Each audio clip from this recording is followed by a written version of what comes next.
जितेंद्र जी, मैं before you start, मेरा आपसे रिक्वेस्ट ये है कि हमारे साथ में जो फाइनेंशियल एडवाइजर्स जुड़े हैं, जो इंटरनेशनल एडवाइजर बनना चाहते हैं, मैं आपसे रिक्वेस्ट करूंगा कि आपका जो as a financial advisor, as a international advisor, आपका जो एक्सपीरियंस है, आपका पर्सनल एक्सपीरियंस, आप कैसे जुड़े, आप कैसे आए यहाँ पर, और किस प्रकार के चैलेंजेस आपको फेस करने पड़ते हैं, क्या आपने अचीवमेंट्स हासिल किए हैं, उसके बारे में आप हमको थोड़ी सी जानकारी दें। 19 साल जो आपने मेंशन किए एक्चुअली वो सही हैं। थोड़ा गलती ये है कि मैंने अप्रैल में 20 साल पूरे कर लिए हैं अपनी जर्नी के इस पर्टिकुलर फील्ड में। एग्जैक्टली 14 अप्रैल इस साल 2023 को मुझे 20 साल इस फील्ड में हुए हैं। और मैं ये प्राउडली बोलना चाहता हूँ, मुझे बहुत खुशी है कि मैं इस क्षेत्र से जुड़ा हूँ। शुरुआत मेरी जो करियर की हुई थी वो इंजीनियरिंग सेक्टर से हुई थी, क्योंकि मेरा स्टडीज़ और बैकग्राउंड इंजीनियरिंग सेक्टर से रहा है। मैंने करीब 7 साल इंजीनियरिंग की पढ़ाई करी है। 5 साल basic engineering, that is bachelors, and 2 साल masters of engineering. So it was very natural to be there.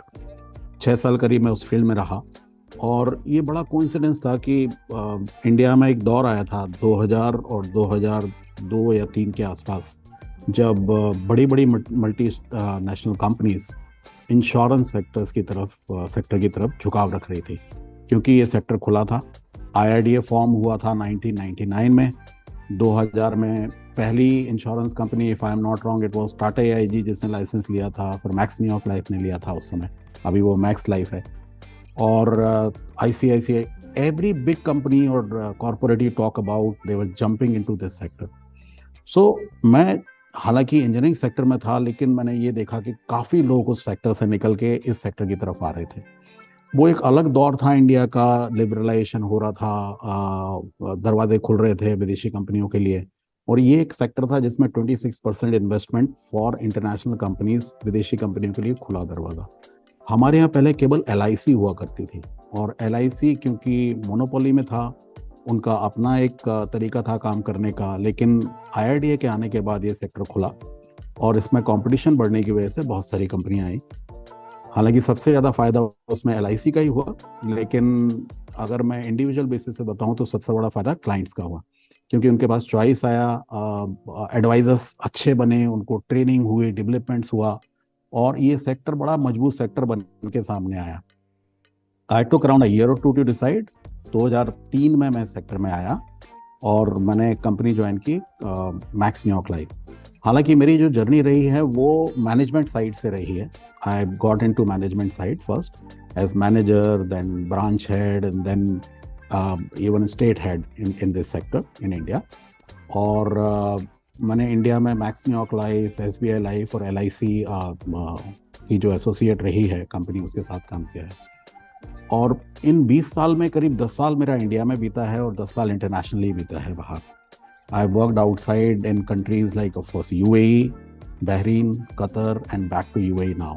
I am in Dubai now with companies like MetLife, और अभी कॉन्टिनेंटल फाइनेंशियल सर्विसेज के साथ मैंने करीब 7 साल यहाँ इस कंपनी में बिताए हैं, जो कि एक बहुत अच्छा प्लेटफॉर्म है, इंटरनेशनल प्लेटफॉर्म है, क्लाइंट्स के लिए भी और हमारे एडवाइजर्स के लिए भी। This is about my journey. Jitendra ji, आपने 7 साल पहले जब कॉन्टिनेंटल को ज्वाइन किया, तो आपने कॉन्टिनेंटल को ही क्यों ज्वाइन किया? आपने कॉन्टिनेंटल में मतलब ऐसा इतनी सारी बड़ी बड़ी कंपनी के साथ में ऑलरेडी काम किया था, तो क्या चीज देख के आपने, मतलब कॉन्टिनेंटल ने आपको कैसे अट्रैक्ट किया? रंजीत जी, बहुत अच्छा सवाल है। बहुत बड़ी दुविधा थी उस समय, क्योंकि मुझे स्विच करना था एक ओईएम से। OEM means original machine manufacturer करके होता है, जो मेन कंपनी होती है जिसको हम इंश्योरेंस कंपनी बोलते हैं। लाइफ भर मैंने, या तब तक इस सेक्टर के अंदर मैंने इंश्योरेंस कंपनीज के साथ काम किया था। अब ये मौका जब आया था कि मुझे एक प्लेटफॉर्म पे जाना है जहाँ पर इंश्योरेंस कंपनी के अलावा इन्वेस्टमेंट हुआ, मेडिकल इंश्योरेंस हुआ, general, everything is available, and वो भी एक ही कंपनी का नहीं, इंटरनेशनल प्लेटफॉर्म पे कई सारी दुनिया की सारी कंपनियां या कई सारी कंपनियों के प्रोडक्ट्स और सर्विसेज अवेलेबल होने चाहिए। मेरे पास करीब 3-4 चॉइस थी। और क्योंकि मैं इंश्योरेंस कंपनी से निकल के एक बड़ी कंपनी, बड़े पोजीशन से निकल के इस प्लेटफॉर्म पे आ रहा था, जिनको ब्रोकिंग प्लेटफॉर्म बोलते हैं, तो मुझे एक अच्छा प्लेटफॉर्म चूज करना था। मिस्टर सरदाना को मैं पहले से जानता था, उनसे मेरी पहली मुलाकात हुई, उन्होंने मिलवाया मुझे टीम के साथ अंदर। आप विश्वास नहीं करोगे, मेरी 7 मीटिंग हुई हैं कॉन्टिनेंटल में before I decided. So they were choosing me, at the same time I was choosing them. So दोनों तरफ से चीज चल रही थी, एंड देन मुझे लगा कि यस, यही वो जगह है compare to so many other people. तो 3-4 चीजें अगर मैं बात करूं, एक तो प्रोफेशनलिज्म इस कंपनी में बहुत अच्छा है। आप बाहर से किसी से भी पूछोगे, जो आप फीडबैक लेते हो कहीं भी जाने के पहले, तो आपको मालूम चलता है कि are they walking their talk, जो बात करते हैं क्या वो करते हैं, या वो इस तरह तो नहीं सामने कुछ बता रहे हैं पीछे कुछ कर रहे हैं। नहीं, ये कंपनी बहुत फेयर है हर मामले में, लीगली भी और एथिकली भी। फिर ऑफिसेस वर्ल्ड क्लास ऑफिसेस हैं। मैंने इस तरह के ऑफिसेस आपसे ही बताऊं तो इस सेक्टर में और कहीं देखे भी नहीं है। आपको ऑफिस ऑफिस जैसा नहीं लगेगा।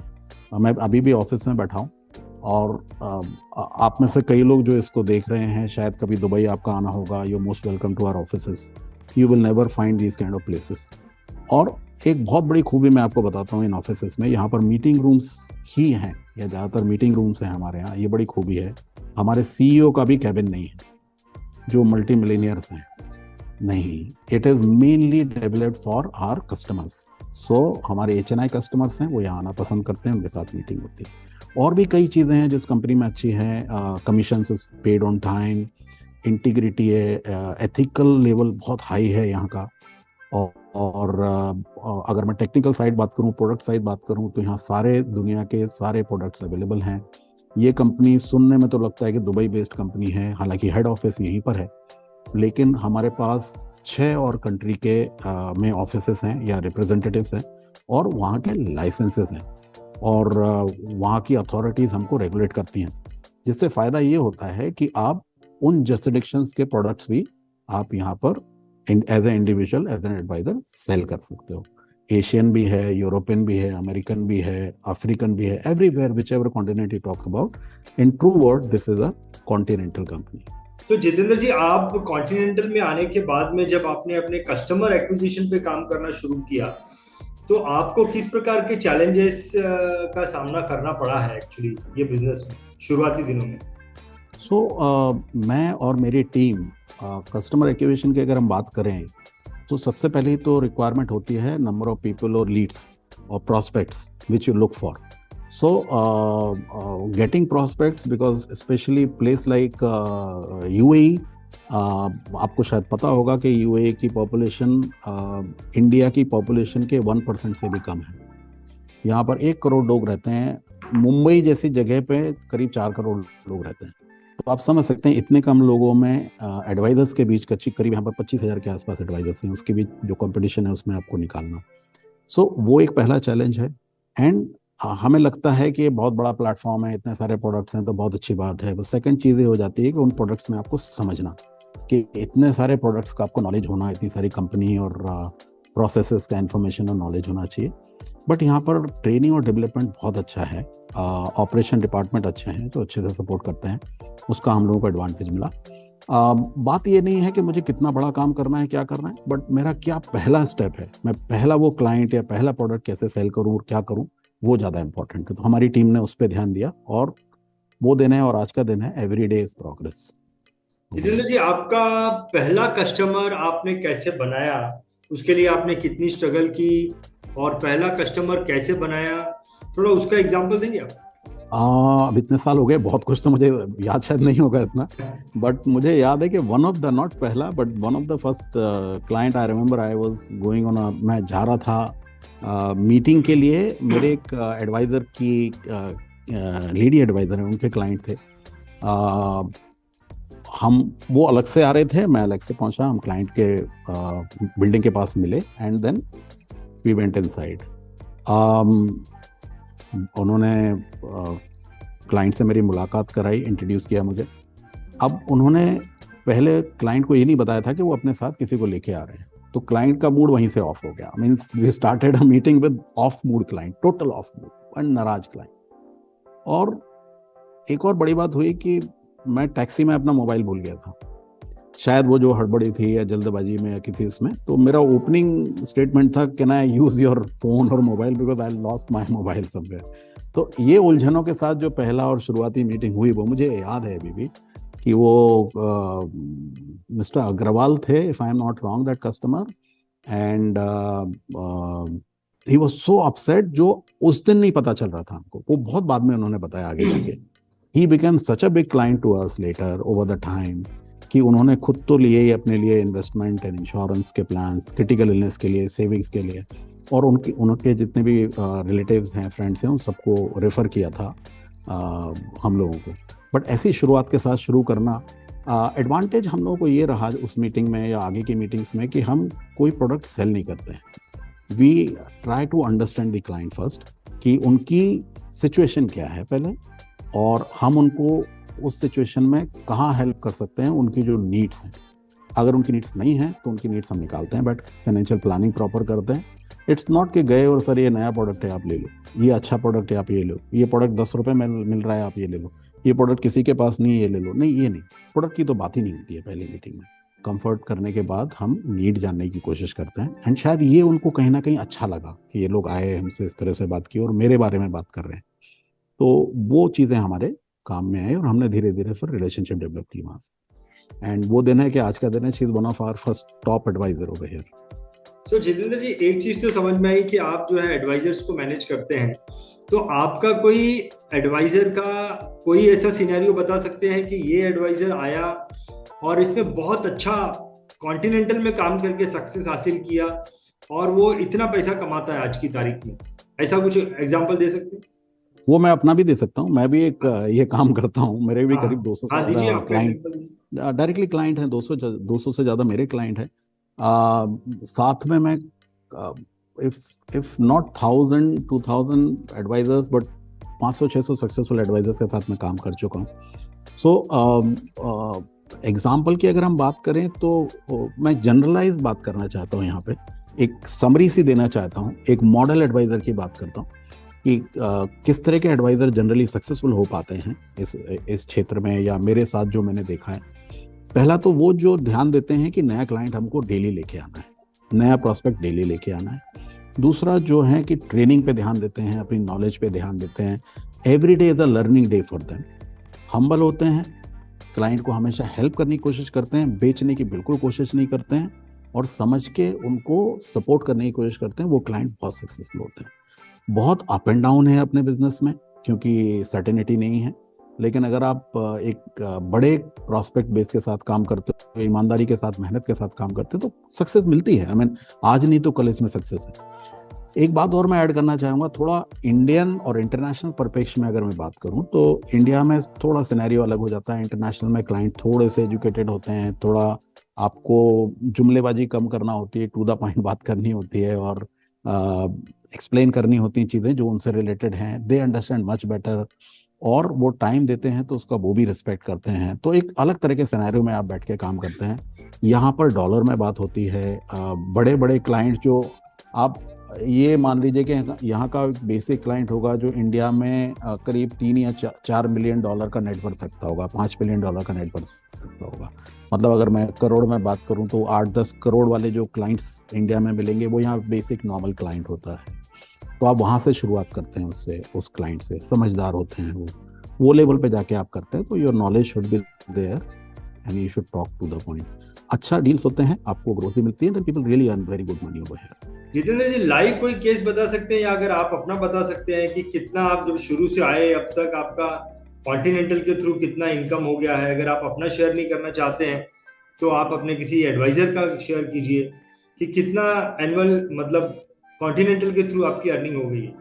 सी, मैं आपको हमारे टॉप एडवाइजर एक हैं, रिक्सन नाम है उनका, नाम भी नहीं छुपाना चाहूँगा। Every year he does well, ऊपर नीचे चलता ही रहता है, बट उनका एवरेज जो अर्निंग होता है वो करीब 1 मिलियन डॉलर के आसपास होता है। मतलब वो 8 करोड़ 9 करोड़ इंडियन रुपीज में अगर बात करूं, हर साल कमाते हैं। इस साल शायद उनका अच्छा रहा है, करीब 2 मिलियन डॉलर के आसपास उनका 15 से 20 करोड़ इंडियन रुपीस में उनका अर्निंग है। काफ़ी टाइम से वो बिजनेस में हैं। शायद उनको भी 20-22 साल हो गए हैं इस बिजनेस के अंदर। और एक बड़ा इम्पोर्टेंट जो वो, उनसे कभी भी जब भी मेरी बात होती है तो वो ये बताते हैं, उनका एक बड़ा इम्पोर्टेंट पॉइंट है कि जिस तरफ आपको जाना है उसी तरफ आप जाइए। मतलब मुझे जाना है रिच लोगों के पास, रिच क्लाइंट्स के पास, बट मैं डेली जब फोन उठाता हूँ तो under the that poverty line के नीचे वाले लोगों से बात करके अपॉइंटमेंट लेने की कोशिश करता हूँ, which is absolutely wrong. You go in the direction, आप सब्जी मार्केट में जा रहे हैं और फिश खरीदने की बात करते हैं तो नहीं मिलेगी आपको वहाँ। तो ये एक सिंपल एटीट्यूड है जो मुझे उनका समझ में आया है, और उससे वो अर्निंग कर पाते हैं। तो ये लेवल ऑफ अर्निंग है यहाँ पे, और लोग इतना पैसा बनाते हैं। तो आप जितेंद्र जी, आप किस टाइप के कस्टमर्स को अप्रोच करते हैं? इंडियंस को अप्रोच करते हैं, अलग अलग कंट्रीज इंडिया में भी आते हैं, इंडिया में आके अप्रोच करते हैं, दुबई में ही खाली अप्रोच करते हैं, या दुबई में कौन से कौन से कंट्री के लोगों को अप्रोच करते हैं, उसके बारे में थोड़ा। बिल्कुल। दुबई में इंडियन इतने रहते हैं कि आपको लगता ही नहीं है कि आप इंटरनेशनल कंट्री किसी और बाहर जगह पे हो। सारे रेस्टोरेंट्स आपको इंडिया जैसे दिखेंगे। इनफैक्ट कई बार मुझे याद है, एक बार मैं अपने फ्रेंड के साथ बैठा था और फ्रेंड वाज सेइंग, अरे देखो ये फॉरेनर जा रहा है, something some discussion was going on. I said boss, you are also a foreigner here. He is an European but you are also a foreigner here. मतलब यहाँ पे अपनापन या इंडिया वालापन इतना है कि आपको पता नहीं चलता। फॉर एवरीबडी जिनको नहीं पता है यूएई के बारे में, दुबई नाम से हम जानते हैं बट एक कंट्री का नाम यूएई है। दुबई यहाँ की one of the most popular city है, सबसे बड़ी सिटी यहाँ पर अबू धाबी है जो कैपिटल भी है। लोकल जो है यहाँ पे वो करीब 18% पॉपुलेशन लोकल की है। लोकल मतलब जो इस देश के निवासी हैं, वासी हैं। और आप समझो 35% इंडियंस रहते हैं यहाँ पे, और करीब 60% यूरोपियंस हैं यहाँ पे। तो आप समझ सकते हो कि किस तरह से यहाँ डेमोग्राफिक्स है। हालांकि यहाँ पर कुछ 132 कंट्री के लोग रहते हैं, एंड हम ओपन हैं उस सब तरफ के सब कंट्री या सब देश के लोगों से बिजनेस करने के लिए। और जैसा मैंने बताया कि 5 और 6 कंट्री और हैं जहाँ पर हमारे ऑफिसेस हैं। सो आज के डेट में एज ए कॉन्टिनेंटल हम कुछ 156 कंट्रीज के रेसिडेंट्स को हैंडल करते हैं, और उनको हम सेविंग्स, क्रिटिकल इलनेस या इंश्योरेंस के प्रोडक्ट्स ऑफर करते हैं। So it's a massive great experience what we have. मुझे कभी जाना नहीं पड़ा इंडिया बिजनेस के लिए, बट ऑफ कोर्स इंडिया में जो कॉन्टैक्ट्स हैं, जो रेफरल एडवाइजर्स के थ्रू मेरे क्लाइंट्स हैं, वो यहाँ पर इन्वेस्ट करना चाहते हैं। एक जनरल मैसेज मैं सबको देना चाहता हूँ, जो हमारे ऑडियंस है यहाँ पे, जो इंडियन एडवाइजर्स भी होंगे यहाँ पे शायद लाइन पे। देखिए इंडिया में specially I am talking about people whose net worth is more than $5 million, और 10-20 करोड़ के जो एक नेटवर्थ होता है, 50 करोड़ 100 करोड़ की नेटवर्थ होती है, उनको कोई जरूरी नहीं है कि वो अकेले इंडिया में इन्वेस्टमेंट है, इंडिया से इंश्योरेंस की बात करते हों। वो लोग हमेशा अपने इन्वेस्टमेंट को 2 पार्ट में रखते हैं। इंटरनेशनल मींस डॉलर्स में, डॉलर सबसे स्ट्रॉन्ग करेंसी है दुनिया की, और रुपीस में ऑफकोर्स, क्योंकि उनको बिजनेस या जो भी उनका अफेयर्स हैं वो इंडिया में चलाने होते हैं। Most of these people are sending their kids abroad. जब बच्चा अब्रॉड जाता है तो उसका डॉलर में खर्चा आता है। फॉर एग्जाम्पल, एक ऑर्डिनरी एजुकेशन के लिए बच्चे को अगर जाना है यूएस या यूके, सो $2 लाख से $3 लाख का खर्चा आज की डेट में आता है। और किसी का बच्चा भी समझो 6-7 साल का है तो उसको 10 साल बाद खर्चा आएगा, ये तब ये खर्चा $4 से $5 लाख हो जाएगा। हम बैठते हैं उनके साथ, बात करते हैं कि वो जो 5 लाख का आपको खर्चा डॉलर में करना है, आज आप वो 2 लाख में इन्वेस्ट करोगे, 2 लाख केवल आपको इन्वेस्ट करना है, वो भी शायद आपको 4 साल में 50-50 हज़ार लेके इन्वेस्ट करना है, और उसके बाद आप उसको छोड़ दोगे जब तक आपका बच्चा बड़ा होगा। यहाँ पे सबसे बड़ी सोचने वाली बात ये है कि आप अगर पिछले कुछ साल का डेटा देखोगे, 20 साल का, 30 साल का, डॉलर के अगेंस्ट रुपी डेप्रीशिएट हुआ है, मीन्स रुपीस की वैल्यू कम हुई है। एक टाइम हुआ करता था जब $1 के अगेंस्ट 30 या 40 रुपए में आता था $1। आज वही डॉलर कुछ साल पहले 70 हो गया था, आज वो 80, 83, 84 पहुंच गया है। तो आप इंडिया में इन्वेस्ट करो, मजा आएगा कि हम 12%, 16%, 8%, 10%, एफडी में करो तो 7% उठाएंगे, बट हमारा डॉलर के अगेंस्ट टूट रहा है पैसा, खासकर तब जब मुझे अपने बच्चे को विदेश भेजना है और डॉलर में खर्चा करना है कुछ साल बाद। तो क्यों ना मैं आज, ये हमको अपने क्लाइंट्स को बताना होता है। क्लाइंट्स को, वैसे पैसे वाले सब क्लाइंट्स को पता है ये चीज़, बट आप जब बैठ के उनको परिप्रेक्ष्य बताएंगे कि आपको आज थोड़ा सा पैसा निकाल के क्यों बाहर लेके जाना है, क्यों डॉलर में करना है, तो सबसे बड़ा कारण ये है कि जो आपके फ्यूचर में डॉलर में इन्वेस्टमेंट होने वाले हैं, आप विदेश टूर करोगे, आपके जो भी डॉलर में इन्वेस्टमेंट होने वाले हैं वो आज से आप प्लान करो और इन्वेस्ट करो dollar, and that point really works well. और इसी वजह से हम इंडिया के क्लाइंट्स को डॉलर में इन्वेस्ट कराते हैं या उनका पैसा बाहर लेके आते हैं। देखिए डाइवर्सिफिकेशन भी होता है, सारा पैसा रुपीस में रख के नहीं बैठना है उनको, कुछ डॉलर्स में भी। जब इंडियन मार्केट डाउन होता है, इंटरनेशनल मार्केट उठता है, तो उनको डाइवर्सिफिकेशन हर हिसाब से भी करना होता है, यहाँ पर भी उनको बेनिफिट मिल पाता है। सो ये ऐसा है। तो जितेंद्र जी, आपका मतलब आप जब कस्टमर को अप्रोच करते हैं तो आपका उसमें की सेलिंग पॉइंट क्या होता है? आपकी की स्ट्रेटेजी क्या है कोई भी कस्टमर को कन्विंस करने की सेलिंग पॉइंट क्या है? रंजीत जी बहुत वेरी करता है ये। अपन दिमाग में रख के की सेलिंग पॉइंट जाएंगे तो हम कई बार फेल भी हो जाते हैं, हमने गलतियां करी हैं ये भी कई बार। खासकर based on the input which we have got कि यार ये क्लाइंट ऐसा है, आपको जाके 10 मिनट ही, क्योंकि कई बार rich client they just give 5 minutes और 10 minutes to you and go talk about something which actually goes above their head. So उसका तोड़ ये है कि हम जाके उनको समझ पाए कि भाई आपका जरूरत क्या है। तो कहीं हमको इन्वेस्टमेंट की नीड निकल के आती है, हम उसको एड्रेस करते हैं। यही मैं बता रहा हूँ कि कॉन्टिनेंटल जैसे प्लेटफॉर्म पे एडवांटेज है कि अपने पास सब है, सारे आर्म्स एंड एमिनेशंस हैं, अगर वैसे हम बात करें, सब तरह के तालों की चाबियां हैं, अगर हम इस तरह से बात करें। हमको समझना है कि ताला क्या है, क्लाइंट को भी कई बार पता नहीं होता कि ताला क्या लगा हुआ है, तो हमको वो प्रॉब्लम समझना होती है और सोल्यूशन निकालना होता है। मैं आपको एक एग्जांपल देता हूँ। हमारे क्लाइंट हैं जिन्होंने हाई नेटवर्थ क्लाइंट हैं, करीब 60 या 70 मिलियन डॉलर का उनका नेटवर्थ होगा यहाँ पे। Through some referral adviser he said okay I will give 10 minutes time and I met him. उनका एक्चुअली रेसिडेंस में मीटिंग था। एंट्री पहले लेवल का जब एंट्री किया तो सब तरह की विंटेज कार, मर्सिडीज ये सब खड़े होते हैं। सेकंड लेवल में जब हम अंदर गए तो स्विमिंग पूल्स और ये सब थे। थर्ड लेवल में उनका एक बड़े हॉल में वो था, मतलब जो फिल्मों में जैसे कभी दिखाते हैं इंटरनेशनल मूवी से। You said very humble, down to earth. जो बंदा नीचे से स्ट्रगल करके ऊपर आया हुआ होता है, खासकर ज्यादातर पैसे वाले फर्स्ट जनरेशन वाले जो हैं वो ये सब करके आए होते हैं, डाउन टू अर्थ हम्बल होते हैं। उनको भी जो बंदे से मिल रहे हैं उनको ये चाहिए होता है कि ये बंदा मुझे कुछ चिपकाने या सेल करने नहीं आ रहा है, जबरदस्ती कुछ करने नहीं आ रहा है। तो आप जाइए, हम्बल रहिए, वहां पे जाके आप सिंपली उनसे समझिए। तो rather than pitching a product, I tried to understand his situation. I said, which financial difficulty are you facing right now? Not in terms of the money, but taking decision on something. तो उन्होंने बताया कि उनके बच्चे बड़े हो गए हैं और उनको अभी इनहेरिटेंस प्लानिंग करनी है। मैं बड़ा शॉर्ट में बता रहा हूँ, थोड़ा लंबा डिस्कशन था। उनके 3 बच्चे हैं, 2 बेटे 1 बेटी। एक बेटा उनके बिजनेस में इंटरेस्ट रखता है, बिजनेस का वैल्यूएशन आप अप्रोक्सीमेटली $25 मिलियन का समझ लीजिए। दूसरा बेटा जो है उसको कनाडा जाना है, इनफैक्ट उसने PR वगैरह भी ले रखा था, बेटी की शादी हो जाएगी। अब अगर उनको $25 मिलियन को डिवाइड करना है, अगर बिजनेस को डिवाइड करना है तीनों बच्चों में, डिवाइड करना इन द सेंस नॉट आज, उनकी डेथ के बाद, तो विल में उनको लिखना पड़ेगा कि मेरा बिजनेस बेच के उसमें से जो 30 मिलियन मिलेगा, 25-30 मिलियन मिलेगा, 10 मिलियन तीनों बच्चों को दे दो। ऐसा प्रैक्टिकली नहीं हो सकता है। आपका ना तो सडनली बिजनेस बिकेगा, उनके जाने के बाद तो और वैल्यूएशन कम हो जाएगा, बहुत डिफिकल्टी थी। तो जब डिस्कशन हुआ तो मैंने कहा कि आपको कितने साल लगे ये जो 25 मिलियन आपने बनाया है, 30 मिलियन बनाया है? ही सेड, देन वो थोड़े पिघल गए अपने हिसाब से, उनकी कहानी शुरू हो गई। बट नेट नेट ये था कि उन्होंने 20-25 साल में ये सब बनाया था, 30 साल में करीब बनाया था। तो मैंने कहा कि can I help you to triple this? इसको मैं तिगुना कर सकता हूँ 1 महीने के अंदर eight almost negligible cost. Mr. Srivastava, are you sure what you're talking about is right? He said, yes, we are in this business for so many years, I can really help you.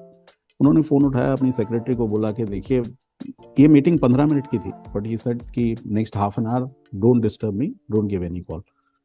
And जब हम उनके साथ बैठे, discussion किया, simple solution था उनके लिए। हमने उनको सी क्या होता है, कोई भी बिजनेसमैन के पास मोबाइल एसेट्स होते हैं, मोबाइल एसेट्स होते हैं, बिजनेस होता है। Immobile assets means liquid money. Liquid money is available to give to anybody any time, जो कि बहुत कम होती है। और एक इमोबाइल एसेट्स होते हैं जैसे प्रॉपर्टीज एंड ऑल दिस, कई बार सेलेबल नहीं होते। बिजनेस तो ऑफ कोर्स सेलेबल नहीं होता। अब मुझे अपने बेटे को अगर 25 मिलियन देना है तो मैं शायद बिजनेस दे दूं, दूसरे बेटे को क्या दूंगा? तो finally what I solution I give him, that I will tell you. उनको 25-25 मिलियन की हमने 2 इंटरनेशनल जंबो पॉलिसीज दिए और उन्होंने वो अप्रोक्सीमेटली 25 के थे, बिकॉज लिक्विड कुछ एसेट था वो उसमें मिला के उन्होंने। और finally I helped him out to create a will.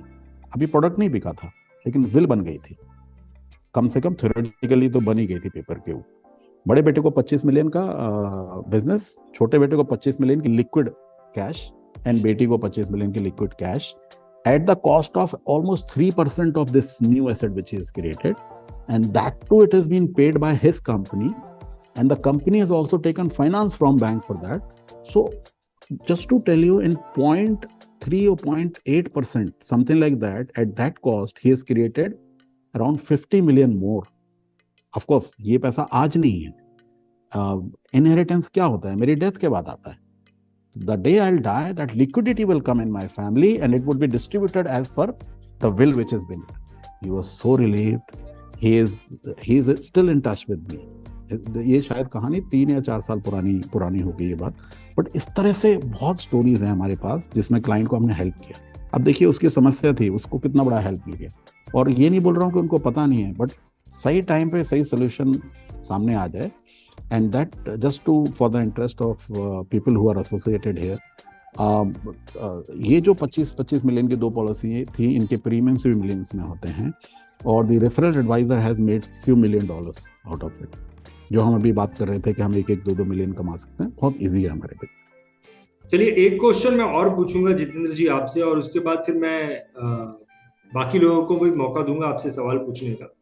जी. आप जब जाते हैं कस्टमर्स के पास में, तो इंश्योरेंस की पॉलिसी में काफी सारे ऑब्जेक्शंस तो आते हैं, तो मेजर ऑब्जेक्शन आपको क्या आते हैं? सबसे ज्यादा मेजर ऑब्जेक्शन जो कि 70% ऑफ टाइम कस्टमर हमारे हाथ से बिकॉज ऑफ दिस ऑब्जेक्शन निकल जाता है, वो बताइए. देखिए ऑब्जेक्शन के पहले तो मैं आपको बता दूं, जो पहली चीज आती है वो है चाहिए ही नहीं. I don't need, and we all are aware, हम लोग इंश्योरेंस फील्ड में है कि सामने वाले को चाहिए ही नहीं होता है, तो हमको वो नीड क्रिएट करनी होती है. And once that need is created, the major objection which we face is the cost, because यहाँ हम टर्म पॉलिसी की बात नहीं कर रहे. तो लोगों के दिमाग में कहीं ना कहीं जो एड्स हैं या टीवी पे जो बात चलती है, पेपर्स में जिस तरह के आर्टिकल्स लिखे जाते हैं, उसमें लिखा जाता है कि भाई इंश्योरेंस को और इन्वेस्टमेंट को आप मिक्स मत करो, इन दोनों को अलग रखो, इंश्योरेंस लेना है टर्म पॉलिसी ले लो, और ये वो एक अलग चीज़ है. वो शायद इंडिया में है, लेकिन इंटरनेशनली जो प्रोडक्ट डेवलप हुए हैं, जिनको हम VUL बोलते हैं, वेरिएबल यूनिवर्सल लाइफ करके वो प्रोडक्ट्स होते हैं, they are much superior compare to ये जो इन्वेस्टमेंट और इंश्योरेंस की पॉलिसीज होती है. तो ये बहुत बड़ा चैलेंज आता है. फिर हम उसको टर्म से कंपेयर करोगे तो ऑब्वियसली टर्म सस्ता होता है एंड ऑल दिस थिंग. तो वहाँ पे हमको क्लाइंट को समझा के लेके जाना पड़ता है कि बेनिफिट्स क्या है. कैसे आप हैंडल करते हो ये ऑब्जेक्शन को? कैसे हैंडल करते हो प्राइसिंग को? कैसे आप हैंडल कर लेते हो? आप इसको बहुत ज्यादा नहीं कर सकते. मैं ये नहीं बोल रहा कि जहाँ भी हम इसको बात करते हैं तो 100% सक्सेस मिलती है उसमें. कुछ ना कुछ क्लाइंट फिर भी टूट ही जाते हैं, बिकॉज उनका माइंडसेट वहीं अटका हुआ होता है. इसको हैंडल करने का जो हमारे प्रोडक्ट्स के पॉइंट ऑफ व्यू से सबसे अच्छा तरीका है वो ये है कि टर्म पॉलिसी फिर भी गारंटीड नहीं है. समझो टर्म पॉलिसी आपने 80 साल की उम्र तक ली और 80 साल तक पे करते रहे, डेथ हुई 81वें साल में, तो आपको कुछ नहीं मिला, जो पैसा दिया वो भी चला गया. ये तो पहली बात हो गई. जबकि वेरिएबल यूनिवर्सल लाइफ पॉलिसीज होती हैं 120 साल की उम्र तक, और अगर आप उससे ज्यादा भी जी जाते हो, जिसके चांसेस शायद कम होंगे, तो भी आपको वो सम एश्योर्ड दिया जाता है. और पेमेंट आपको करना है 5 साल, 10 साल, 15 साल या 20 साल, समझो 15 साल. इसका मनी ज्यादा है आज की डेट में, प्रीमियम ज्यादा है, बट आप प्रीमियम केवल 15 साल के लिए पे कर रहे हो. आप कैलकुलेट कर रहे हो, यहाँ कम दे रहे हो, वहां ज्यादा दे रहे हो. आपको वहाँ कम अमाउंट है बट ज्यादा टाइम. तो ये 5-6 चीजें हम बैठ के जब डिस्कस करते हैं तो जनरली उनको समझ में आ जाता है. बिजनेसमैन के पास कई बार पैसा होता है, शॉर्ट टर्म के लिए वो देख पाता है, वो अगले 20-15 साल के लिए नहीं देख पाता. तो हम उसको बताते हैं कि आप 5 साल इसको पे करो, लाइफ भर आपको ये एसेट तैयार हो जाएगा. और लास्ट चीज, कई बार एसेट को हम रियल एस्टेट से भी कंपेयर करके उसको बताते हैं कितने कम अमाउंट में आपका एक एस्टेट क्रिएट कर रहे. बहुत बढ़िया. DITV YouTube चैनल पर सब्सक्राइब करिए, बेल आइकन दबाएं